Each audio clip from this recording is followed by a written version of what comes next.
L'Institut pour l'étude de la guerre, ISW, a rapporté que les Russes ont envoyé des recrues faiblement entraînées dans des attaques, malgré de lourdes pertes, afin que Moscou puisse assurer une meilleure position dans d'éventuelles négociations avec l'Ukraine et les États-Unis. On dit que l'armée russe génère suffisamment de forces pour remplacer les pertes et renforce la taille du groupement des forces russes en Ukraine, malgré une augmentation du taux de victimes par kilomètre carré gagné,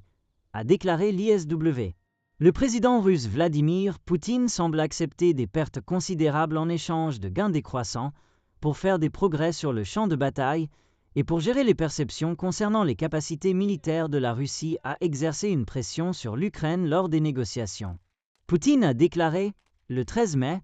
que entre 50 000 et 60 000 personnes rejoignent volontairement l'armée russe chaque mois, rapporte BuzzPlus. L'ISW estime que les déclarations, tant russes qu'ukrainiennes, concernant la taille de l'armée russe, montrent que la Russie peut générer suffisamment de forces pour remplacer les pertes,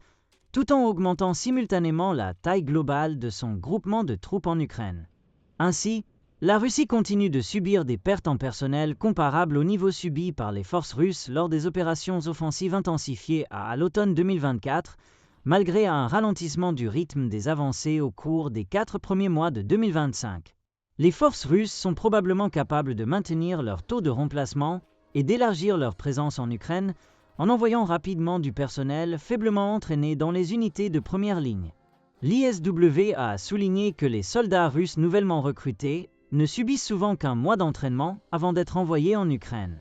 L'armée russe donne actuellement la priorité à l'envoi de recrues faiblement entraînées dans des attaques pour réaliser des avancées significatives malgré un taux plus élevé de victimes par kilomètre carré gagné,